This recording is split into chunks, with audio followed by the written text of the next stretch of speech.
Hello, this is session 4 of Queering Our Learnings, Intergenerational 2S LGBTQIA+ Conversations at Laurier. This is a space where we hold intergenerational conversations between 2S LGBTQIA+ students, staff, and faculty. We aim to bridge the generational gap as we discuss and share our learnings and experiences. My name is Neha Verma. I use they, she pronouns. I am the student outreach assistant at the Office of Human Rights and Conflict Management, and I've also been involved with Laurier Brantford Queersphere for the past 4 years. And I am Kiefer Snyder, he, they pronouns, and I work as a leader at the Rainbow Center through the CSEDI initiative at Wilfrid Laurier in Waterloo. Hey, thanks. My name is Maryam, and I use she, they pronouns, and I'm a faculty member at the Faculty of Social Work here at Laurier Kitchener site. Great. Thank you, folks. And thank you, Maryam, for joining us today. I'm really excited to have you here. I wanted to begin by asking you how your queer identity is impacted by the spaces you're in. So you shared that you're a faculty member in the social work department, but also more broadly through your community spaces, home or public space, whatever spaces you feel that you occupy. Yeah, that's a great question, and I'm glad to be here. I think like the queer identity is very specific to each individual. Sorry, there's a frog in my throat. So I think it depends on how you live out or perform that identity. So for many people who may identify with the queer label, they may express that through their the way that they carry themselves, the way that they dress, and so on and so forth. So sometimes, when I walk into a space, people can really sort of see me as somebody who's visibly queer because I don't conform to the mainstream ideas of femininity, and so I think the way that you walk in this world and how you embody queerness, if you do, can really impact how you work, where you live, and also in your community. And so sometimes that's a good thing, and sometimes that's a not good thing to be marked. Of course, there's advantages and disadvantages to that. When people can see that you're queer or feel that you're queer, sometimes that creates that really great connection with people. You can you feel like, okay, you're not alone in the room. So I think that kind of performance of queerness is very important, so you can sort of connect with other folks in the space. And so I always look for that. I don't know if both of you look for that as well. So for me, whenever I walk into a space, like when I walked into the Faculty of Social Work, I really wanted to see, people who are queer identified, whether on their profiles or whether, if they have like a pride flag on their door, or the terms that they use, things like partner, inclusive terms. So I think that is really important. And so when I'm in conversations with people, I try to use inclusive language, so that people in this space can see that, okay, I'm an ally, or I'm queer. So I think it really depends on how you live your life, live a queer life, if you will. That's a beautiful answer. Thank you. And very incredibly relatable with entering a space and looking around to see if other queer folks there, because you'd like to see yourself represented, and it's also a gauge for the safety in the space. Yeah, I definitely think safety is a big thing, especially right now. It's something that I look for as well. Sort of branching off of that, how do your lived experiences shape the ways that you support your community, either through research, community outreach, activism? How are those sort of affected by your experience? I think for me, growing up as a queer Muslim woman with a disability, I think for me, that has everything and anything to do with what I do. So my identity, my lived experiences really have dictated and impact, how I walk in this world. So for example, when I was growing up, I really didn't see a lot of great positive representation of queer Muslims. And so, I mean, there were some, but sort of like in the mainstream world, it's really hard to see that, because usually you hear like stories of like sadness and gloom and suicide, and so that's all a part of being on this journey for some folks. And so for me, I wanted to see people who were able to reconcile and were able to amalgamate and be peace with themselves of being queer and Muslim. And so for me, I met people who were either queer only, or they were Muslim only. And there are a lot of discourses in our mainstream society that really negatively impact religious and spiritual folks who identify as queer, because you get the messages that you cannot reconcile religiosity with sexuality and gender identity and expression, and so there's a lot of those kinds of messages. So for me, I received those messages as well, but I really wanted to find people who were at peace with who they were and how they walk in this world. And so a lot of my teaching really focuses in on, celebrating intersectional identities, and focusing on lived experiences, because I think those are very powerful. We all have stories, and I think those stories can be sources of hope, can be sources of knowledge, also lessons learned. And for me, having that intersectional critical focus is really important, because you don't want to isolate parts of your identity. You want to look at yourself in a holistic way. That's one of the teachings that I have gleaned from taking courses at the Center for Indigeneity at Laurier, that's connected to our Faculty of Social Work. And so having a holistic perspective about how your identity and your life and your knowledges, how they are interconnected, and how they provide you with certain privileges and also certain hardships as well. And I think it's important to talk about not just some of the not so good things, but I think also the resistance and the agency, and I don't like the term resilience, but I'm going to use it anyway. So for me, like, I talk about this in my teaching, and I try to bring all pieces of me into the classroom.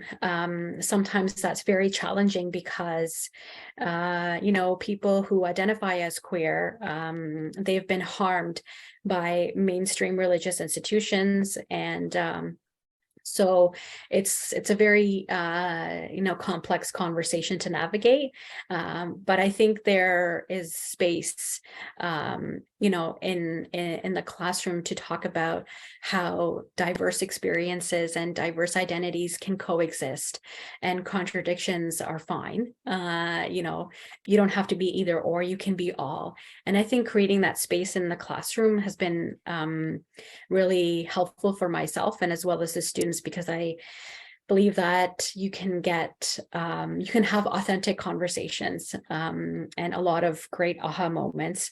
And so in my research, my research agenda falls under the big, LGBTQ plus health and well-being umbrella, if you will. But my passion is working with queer, non-binary, trans Muslims locally and globally. And so for me, it's important for the queer, non-binary, trans, intersectionality to be validated in good ways. And so I try to create resources to increase the social, cultural capital for NQT Muslims in Canada and globally. And I do this through research. And so I think that kind of positive representation is very important. But you always get people in the community that are like naysayers, and you always get a lot of the pushback. So I get a lot of pushback from mainstream Muslim communities and mainstream LGBTQ communities, because oftentimes mainstream communities they follow the norms a lot of the times, and sometimes they can't see outside of the box. And so when you're bringing in pieces of yourself that are traditionally not accepted in academe, like your spirit, your emotions, your mind, your body, as sources of knowledge and sites of knowledge, that can really challenge a lot of the mainstream normative ideas that people have. So I try to use my own identity, my own life, to create awareness about a queer Muslim, non-binary, and a trans Muslim intersectionality. I feel that's really important. So I do that work through teaching and research. And in terms of activism, it's I do activist work too, but I find that when I landed in academe, there's a lot of activists, who are like, okay, well, you made it to the ivory tower. You're no longer an activist. You're you're on a different planet. And I get their critiques and I get their concerns because my priorities are different, right? My audience could be different, but at the same time, I feel that the term activism can be really expansive, and I can apply to many different people. I mean, the frontline work that queer, non-binary, and trans Muslims are doing every day is really important. At the same time, so is research, and so is teaching about it and talking about it. Yeah. Thank you for that answer. I really, really appreciate the way that you shared how your own experience of intersectionality comes into the classroom, and how I guess you sort of have an intention to create space for nuance in the classroom as well, which by in itself comes with talking about intersectionality, right? Because these things are complicated. And you touched on this a bit in the beginning of your answer, but I wanted to ask more about how you saw yourself represented when you were growing up, or did you see yourself represented when you were growing up? Yeah, I think it's there's a lot of like different messages that you receive, when you're being socialized as a child, right?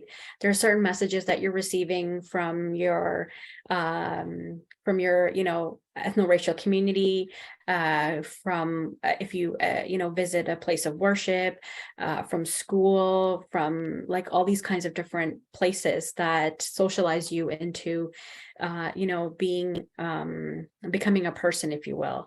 And so a lot of the messages and these ideas about being queer and being Muslim are very static. These are not seen as expansive. And so, for example, like here in Canada, when you think about the term Muslim, there are a lot of negative connotations with it, right? And you have a certain idea that comes to your mind about what a Muslim is, and in particular, what a Muslim woman is, right? So those kinds of ideas, they really restrict your own expression of Muslimness, for example. And so when people ask me, in mainstream LGBTQ and mainstream Muslim communities, they ask me, so how are you queer and Muslim? And so for me, my response is, what does it mean when you talk about queer? What kind of queerness are you talking about? What does that look like for you? what is a Muslim to you? So by having these kinds of conversations, I think people start to make connections about, okay, that I have a particular idea about Muslims. I have a particular idea about Islam. And hopefully people will start to unpack and unlearn these kinds of normative ideas. So when people ask me, how am I queer and Muslim at the same time? And, how can I find space in Islam for being queer? And so I respond with, what Islam are you talking about? Because there's so many different types of Islam. Like my own practice, as a queer Muslim person is going to be different from, another queer Muslim person. So I think with marginalized communities, especially, I see that there are very sort of static and limited ways of expression of identity in life. So it's really, really important to expand those kinds of normative ideas. And so the representation that's currently out there, it's changing, but for the most part, what's out there is very restricted. For example, like being queer, somehow is connected with, you have to perform queerness in a particular way. You have to, go out and march in the Pride March, or do something else, or tell everybody, that you're queer, and you have to scream it off the rooftops. And if you don't do that, that is connected with, okay, well, then you're ashamed that you are, not happy about being queer. So I think people like pushing boundaries about what is, queer and what is Muslim, or what is a woman. I think it's really, really important. So representation of diversity is really, really important. So I am hopeful that, things will shift a little bit more for the better. And, to have more conversations like this, I think is very important, because I think, I'm 41, so I'm not, really, really young, and I'm not really, really old. So I feel like I'm in the middle somewhere. And so to have these kinds of conversations that we're having now is very important for us to share our knowledges, and to share our stories, and to share our joys and triumphs, and pain is really important, because that's how people will learn to grow and connect across, difference, across sameness. Yeah, I mean, I think I'm 31, so I also feel like I sometimes sit in that intersection between, being in a space that does have people that are younger than you, and being in a space where you feel like you're older, but you're not really old. You're not there. You feel like you're in this like liminal space almost. Interacting with the people who are younger with you, does it make you think about yourself when you were younger? If you could give advice to your younger self, specifically in relation to your queer identity, what kind of advice would you give? Oh my goodness, how much time do we have? No, I'm glad that you mentioned that, because I think that those liminal spaces that you were just talking about are so important, and they need to be fought for. We need to make space for these kinds of spaces, because this is where, learning happens, agency happens, resistance happens. And so I really do appreciate these liminal spaces. And I think for young people, I find, I guess people who are younger than me and are coming out, coming up in the ranks of being queer and doing a lot of the activism and doing all this work, I find that from my perspective, I find that things have become, at least in like the larger Canadian society, I feel that things are changing. I mean, we have more work to do, but I feel like the stigmatization of being queer is still very much alive and present, but it's changing a bit. So for me, when I was coming out and stuff, I didn't have that much resources. I didn't have, like positive role models. I was kind of like left to my own devices and to my own like self-study, and to sort of like make allies. But I think now people are maybe more open. Perhaps attitudes have changed about being queer in the mainstream Canadian society and the mainstream Muslim community. So I think there's maybe a little bit more acceptance. And I find that, younger people these days, they're finding it a bit easier than I did. And that's okay. That's amazing. With saying that, I still feel that there are a lot of systemic changes that need to happen. I mean, we see this right now. I mean, like in the States and even in Canada, the attack on school boards, the attack on drag queens, right? Like just attack on trans people, non-binary people. It's like that needs to be challenged, right? So when I start to think about, Maryam, things have improved, and then I look at the world right now, and then I look at what's happening, and I'm like, well, have things really gone that far? But I think this is the complexities of the geopolitical landscape, of the Canadian landscape, and I feel that if you are someone who is fighting the good fight and you have great allies, I believe that that you can sort of try to manage these kinds of ongoing issues that come up, and of course systemic changes need to happen. And I think for me, like, what advice would I give would be to for people, it doesn't matter what age you're coming out as. You could come out as young as 5, or maybe in your 50s, and that's okay. Because you don't really know what someone is walking with and what their experiences have been. So at any age, I think it's really important to reconnect with your mind, your body, and your emotions and your spirit, because a lot of the messages that people receive in society and the institutions that make that into practice and enforce these kinds of norms, they can really attack a person's holistic sense.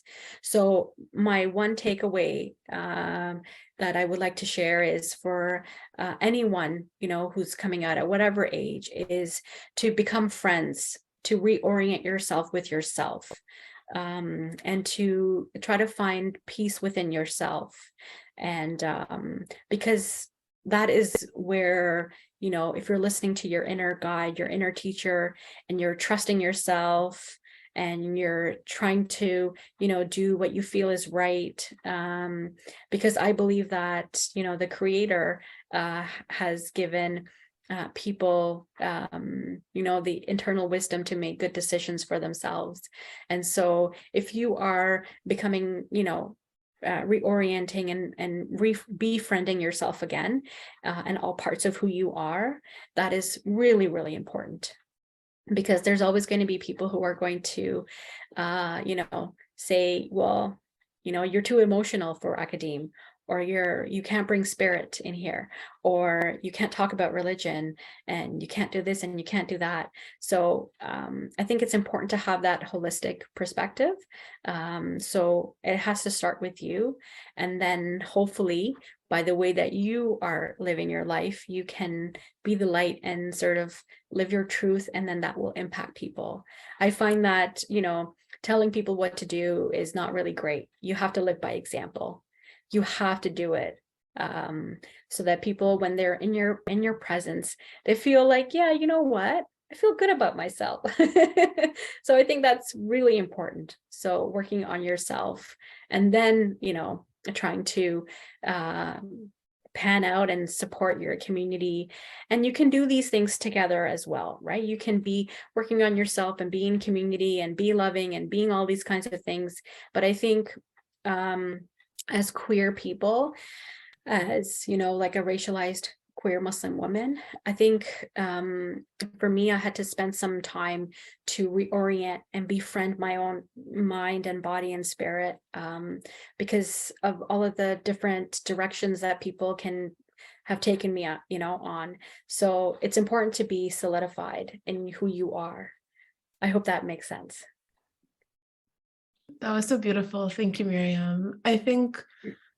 I relate so much to the message of befriending yourself, right? I think so much of queerness asks us to build a better relationship with ourselves and to get to know ourselves, really.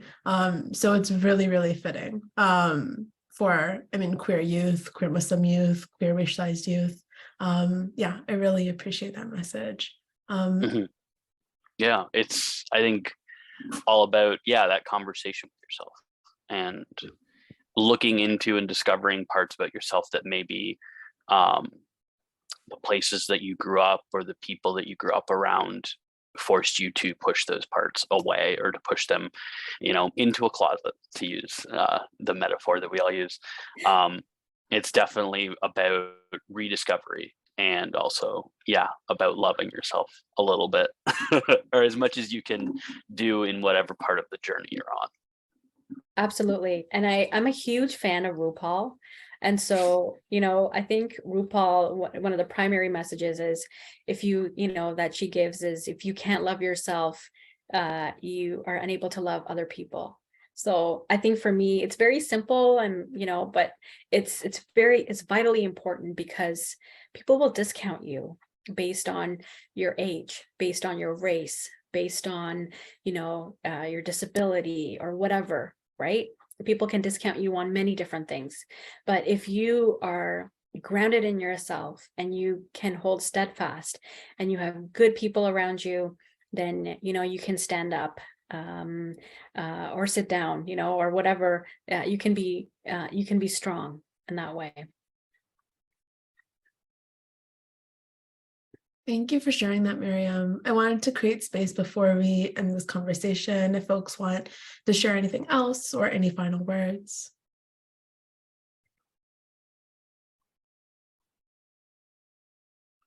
All right, great.